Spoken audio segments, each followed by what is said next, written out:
Good evening, everybody, and thank you so much for joining this webinar. I'm Brijesh Dalmia from Masterstroke. Today is 4th of November, Saturday, 6 p.m., and this is the week before Deepavali. So, happy advanced Deepavali to all of you, because next Saturday we are not doing an event because of Choti Diwali. And so, all the very best to you and your family. The talk I am going to do today, आज जो मैं बात करने वाला हूं, उसका नाम है 3 wise ideas. Short thought, no presentation. And I will start with the first idea and thought. I have realized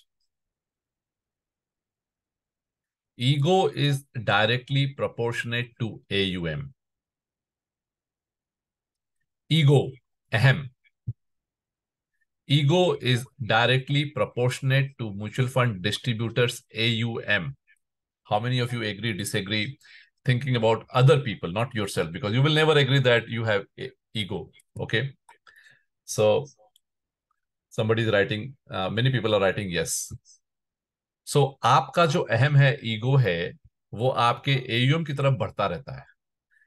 जब आपका एयूएम 20 करोड़ का होता है तो आपका ईगो इतना होता है. जब आपका एयूएम 100 करोड़ का हो जाता है तो आपका ईगो भी इतना बड़ा हो जाता है, जबकि दिखता नहीं है. एयूएम दिखता है, ईगो दिखता नहीं है. खुद को ईगो नहीं दिखता है, दूसरे को दिखता है. दूसरे को आपका एयूएम भी दिखता है, ईगो भी दिखता है.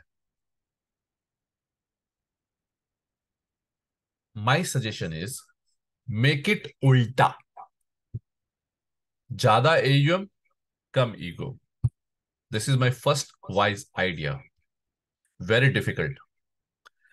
जिनका भी एयूएम 5 करोड़ है ना, 10 करोड़ है ना, उनको तो कोई ईगो है ही नहीं, क्योंकि अभी स्टार्ट किए हैं. ईगो की क्या बात है भाई, हजार हजार करोड़ के एमएफडीज हैं. उनको मैं ये बताना चाहता हूं, या जिनका 50 करोड़ का एयूएम है, उनको मैं ये बताना चाहता हूं, आपको अभी कुछ आता नहीं है. आपको लगता है कि आपको आता है. सो बड़े सावधान रहिएगा. जब आपका एयूएम 5 करोड़ से 50 करोड़ का हो जाएगा ना, आपका कॉलर ऊंचा हो जाएगा. मत करना.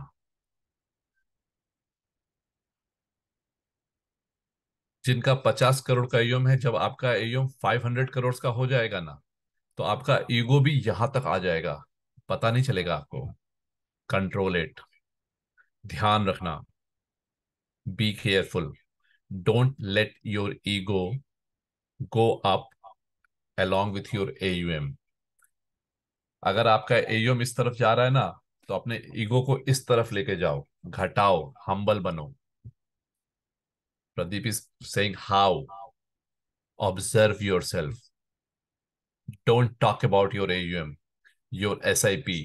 Don't give your views to other people unless they are asking 3 times.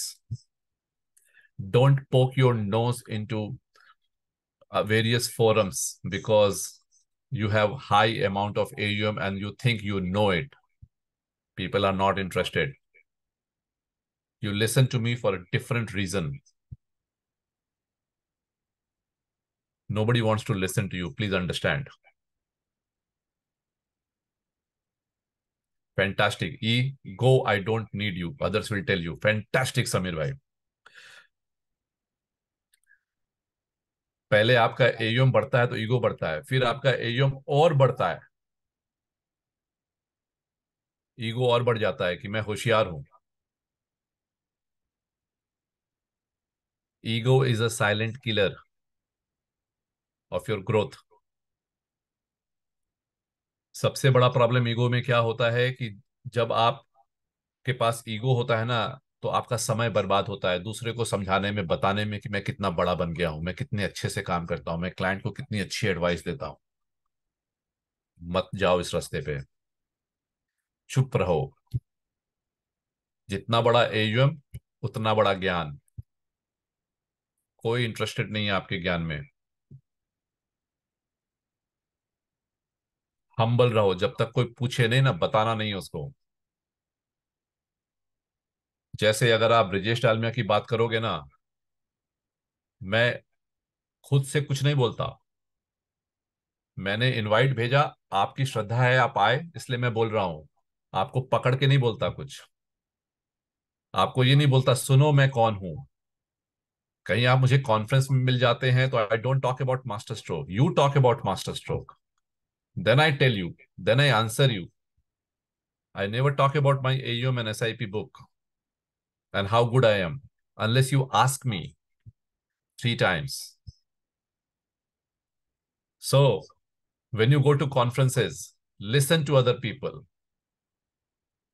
If somebody says that I have 300 crores of AUM and you have 500 crores, don't talk about your 500 crores. Let him think you have 50 crores. One day when he realizes that you have 300, 500 crores, आपकी इज्जत 5x बढ़ जाएगी। देखो इतना AUM था, बोला भी नहीं उसने। So first point is humility saves a lot of time, ego kills a lot of time. And if you have 500 crore of AUM, आपको प्रूव करने की जरूरत नहीं है। अभी रिसेंटली एक लिस्ट आई थी, इंडिया टॉप 1000 करोड़, 1000 MFDs, उसमें मेरा नाम भी नहीं है। मैंने देखा उस लिस्ट को, मैंने सर्च मारा, डालमिया वेल्थ का ब्रिजेश डालमिया का नाम ही नहीं है, तो वो लिस्ट फर्स्ट ऑफ ऑल गलत है। ठीक है। और अगर आप उस लिस्ट में नहीं हो ना, तो मेरा नाम भी 50 आदमी ने ढूंढा होगा कि ब्रिजेश की रैंकिंग क्या है। मजा इसमें है। संजय लिख रहे हैं yes. Okay, let me ask you honestly. Please write, I did. Honest, be honest. Did you check my name in that list or not? देखते हैं एक भी बंदा आई डिड लिखता है कि नहीं। आई डिड सी। मजा इसमें है, जयेश ने ब्रजेश डालमिया को चेक किया, मजा इसमें है। अतुल ने चेक किया, देखो कितने आदमी ने ब्रजेश डालमिया का एयूएम उस लिस्ट में चेक किया और नहीं मिला। काम ऐसा करो, दूसरे आपका एयूएम ढूंढे उस लिस्ट में, आप खुद का ढूंढ रहे हो। नो का आंसर नहीं चाहिए दिनेश, हजारों ने नहीं देखा लेकिन कुछ लोगों ने देखा। सो वो लिस्ट में जब आप आ जाते हो और उसकी बड़ी बातें करते हो, मत करो। दूसरे को ढूंढने दो, आपका नाम इतने बड़े बनो। सो ये मेरा पहला पॉइंट है। And my last line in this point is that if you want to know how ignorant you are, अगर आपको ये जानना है कि आपको कुछ नहीं जानना है, तो यूनिवर्स के बारे में पढ़ो, ब्रह्मांड के बारे में पढ़ो। एक टाइनी डॉट है अर्थ, और उस डॉट, अर्थ के में एक टाइनी डॉट भी नहीं है आप। फिर किस बात का अहम, किस बात की इतनी बातें कि मैं ये करता हूं, मैं वो करता हूं, मेरा एयूएम इतना, मैंने ऐसे किया, मैंने 3 साल में इतना एयूएम बना लिया, मैंने 2 साल में इतना एयूएम बना लिया। क्यों करनी है ये सब बात? एयूएम के साथ ईगो ऊपर जा रहा है, मत करो। ये पहला वाइज आइडिया। सेकेंड आइडिया, कैसा लगता है आपको जब one of your clients leave you after 5 years of service, 10 years of service for 0.5% commission? जब वो डायरेक्ट में चले जाते हैं या किसी बैंकर के थ्रू चले जाते हैं, कैसा लगता है आपको? दर्द होता है ना आपको कि देखो इतनी सर्विस दिया, इतना काम किया, जब वो छोटे थे तो उनको इतनी एडवाइस दी, इतनी सजेशंस दिया, आज वो बड़े बन गए तो मुझे छोड़ दिया। कैसा लगता है? बुरा लगता है ना? अच्छा नहीं लगता। ठीक है। सो सेकंड वाइज आइडिया, अगर आपको अच्छा नहीं लगता ना, तो आप दूसरे के साथ ऐसा मत करना कभी जिंदगी में। आप भी दूसरे के कस्टमर हैं, आप भी दूसरों की सर्विसेज लेते हैं। So don't change your vendor for money. Once in a while here and there it's okay, please take your call, please understand what I am telling you। आप अपने क्लाइंट्स पे डिपेंडेंट हो, जाता है तो दुख लगता है ना, कमाई कम हो जाती है ना, परिवार को सुख शांति देने में पैसे से जो मदद मिलती है वो कमी आ जाती है ना, उसमें एक बड़ा क्लाइंट जाता है तो आप दूसरे के बड़े क्लाइंट है ना, तो उसको जल्दी से छोड़ना मत। उसका घर चलता है आपसे, भगवान ने आपको बहुत दिया है। सो दूसरे की मदद करो, स्टे विद दैट पर्सन। छोड़ना कब है? जब वो गलत करे, जब वो एडवाइस खराब दे, अपने इंटरेस्ट में काम करे, या अपने आप को अपग्रेड नहीं करे। आप समझ रहे? अगर आप उससे खुश नहीं हो तो अपग्रेड करो, दूसरे के पास जाओ, लेकिन सिर्फ थोड़े मोड़े पैसे के लिए नेगोशिएशन और बार्गेनिंग के लिए एग्जिस्टिंग लोगों को मत छोड़ो। इसका सबसे बड़ा एग्जाम्पल क्या है मालूम है? Life insurance advisers. मैंने अपने करियर में देखा है, एंड प्लीज राइट एग्री, कि दुनिया में लोग किसी को भी चेंज, म्यूचुअल फंड डिस्ट्रीब्यूटर को चेंज कर लेते हैं, लेकिन अपने लाइफ इंश्योरेंस एजेंट को, एडवाइजर को चेंज नहीं करते। भले उसको हिंदी नहीं आती, अंग्रेजी नहीं आती, भले उसको मैथमेटिक्स नहीं आती, but they continue to invest in life insurance policies, LIC policies, particularly with the old life insurance agent. आप कितनी भी कमीशन दोगे, कितना भी सर्विस दोगे, बोलोगे नहीं वो 20 साल से मेरे साथ जुड़ा हुआ है, उसको चेंज नहीं करेंगे। अच्छे लोग होते हैं वो, जो अपने एडवाइजर को नहीं बदलते। थोड़ी कमी सर्विस में बर्दाश्त कर जाते हैं, लेकिन नहीं छोड़ते। सो अगर आपको बुरा लगता है ना, तो आप दूसरे के साथ बुरा मत करो, गलत मत करो, मत छोड़ो थोड़े पैसे के लिए। पैसे बन जाएंगे आपके। अगर सर्विस अच्छी नहीं है तो छोड़ो, वो अलग मैटर है, लेकिन पैसे की वजह से मत छोड़ना। ये मेरी सेकंड गुड आइडिया है आज की। And the third wise idea, the third wise idea is that as a mutual fund distributor, आप अपना मेंटल मसल बिल्ड करो। लोग ये मसल बनाते हैं ना, मैं बोलता हूँ ये तो बनाओ, अच्छी बात है, लेकिन यहां जो मसल है ना ब्रेन में, इसको डेवलप करो। How it happens, what do mean by mental muscle? Mental muscle का मतलब ये होता है the ability to differentiate what is right and what is wrong and try to do the right thing. I will repeat. Mental muscle का मतलब ये होता है ये जानना कि क्या सही है और क्या गलत है, और सही रास्ते पे चलना। इसको मेंटल मसल बोलते हैं। फिर से रिपीट करता हूं। मेंटल मसल का मतलब यह होता है कि सही चीज को जानना, गलत चीज को जानना, और सही दिशा में चलना। कैसे बनता है मेंटल मसल और इसके एग्जाम्पल्स क्या हैं? कंप्लेन करने की जगह मेंटल मसल बनाओ कि उस प्रॉब्लम को सॉल्व करूंगा मैं। Don't become a part of the problem, become a part of the solution. क्या अच्छा नहीं हो रहा है ये मत सोचो, कैसे अच्छा कर सकते हो ये सोचो। Mental muscle. पूरी मीडिया निगेटिव न्यूज फैला रही है, अगर आप भी निगेटिव न्यूज पे ताली बजा रहे हो और देख रहे हो और मीडिया को देख रहे हो और गॉसिप कर रहे हो, तो फिर मेंटल मसल नहीं है आपका। इग्नोर मार दो। Second point, become more matured in your thinking. अलग सोचो, नया सोचो, बड़ा सोचो, मेच्योर्ड बनो। ये सोचो कि 10 साल में दुनिया में सबसे बड़ा कैसे बन सकता हूं मैं। पैसे में नहीं, थोड़ा मुश्किल है पैसे में, ईमानदारी से बात करता हूं, दुनिया पैसे में तो बहुत आगे चली गई। लेकिन कुछ ऐसी चीज सोचो कि मैं आया हूं इस धरती पे तो कुछ बड़ा करके कैसे जाऊं। इसके बारे में बात मत करो, करो। बड़ा सोचने की ताकत बनाओ मेंटल मसल से।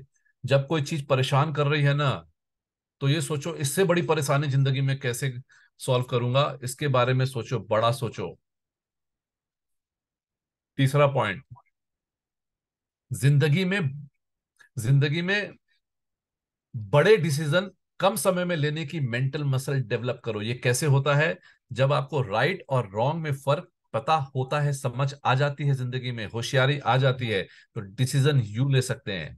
ये करना है कि नहीं, माल बेचना है कि नहीं, इस क्लाइंट से डील करना है कि नहीं, ये खाना खाना है कि नहीं, शुगर लेना है कि नहीं लेना है, उससे बात करनी है या नहीं, उससे मीटिंग करनी है कि नहीं, इस वेंडर से काम करना है या उस वेंडर से काम करना है, कितना इन्वेस्ट करना है, कहाँ इन्वेस्ट करना है। ये सारे डिसीजंस जो होते हैं ना, फास्ट लेना होगा। ये मेंटल मसल से आता है कि सही और गलत का फर्क मालूम है मुझे, और सबको सही और गलत का फर्क मालूम होता है, बस वो इम्प्लीमेंट नहीं करते। छोटा सा एग्जांपल, शुगर से बड़ी खराब की चीज ही नहीं है, लेकिन लोग टी और कॉफी में 4 चम्मच शुगर खाते हैं। होने को कुछ नहीं होगा, 100 साल तक जिएंगे, लेकिन ये गलत है। क्या मैं सारा काम सही करता हूं? नहीं करता हूं, लेकिन बहुत सारी चीजें मेंटल मसल से जानता हूं कि ये चीज गलत है, इसको कम करो। एक उम्र के बाद में डिनर टेबल पे मिठाई नहीं खानी।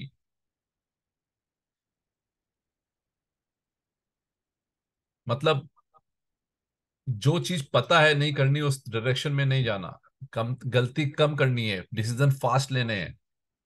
क्लाइंट का पोर्टफोलियो को स्विच करना है कि नहीं करना है, सही है कि गलत है, यू डिसीजन लो। स्कीम से निकलना है या नहीं निकलना है, यू डिसीजन लो। ये कैसे होता है? ये क्लैरिटी ऑफ थॉट से होता है, वो मेंटल मसल से होता है। जब आप अपने से ज्यादा इंटेलिजेंट लोगों के साथ उठते बैठते हैं तो बनता है। मैं एलॉन मस्क का इंटरव्यू सुनता हूँ, डेविड ब्लेन का सुनता हूँ, ओशो को पढ़ता हूँ, रूमी को पढ़ता हूँ, खलील गिब्रान को पढ़ता हूँ, सोक्रेटिस को पढ़ता हूँ, टिम फेरिस को पढ़ता हूँ। ये लोग के पास मेंटल क्लैरिटी है। मैं जेम्स क्लियर को पढ़ता हूँ, द एटॉमिक हैबिट्स की किताब जिसने लिखी है, 10 साल से उसको फॉलो कर रहा हूँ। इनका मेंटल मसल बहुत स्ट्रांग है, उनसे कोचिंग लेता हूं, उनसे पढ़ करके। वैसे ही आप ऐसे लोगों को ढूंढो अपने दोस्त को, अपने परिवार में, अपने एमएफडी दोस्तों में, जिनकी लेवल ऑफ थिंकिंग आपसे 5 टाइम्स ज्यादा, उनके साथ बैठो। उनके साथ नहीं जिनकी लेवल ऑफ थिंकिंग आपसे 2 स्टेप नीचे है, ताकि आप बैठ करके उनके साथ ज्यादा ईगो में और ज्यादा ज्ञान बांटोगे नहीं, उससे आप नहीं सीखोगे।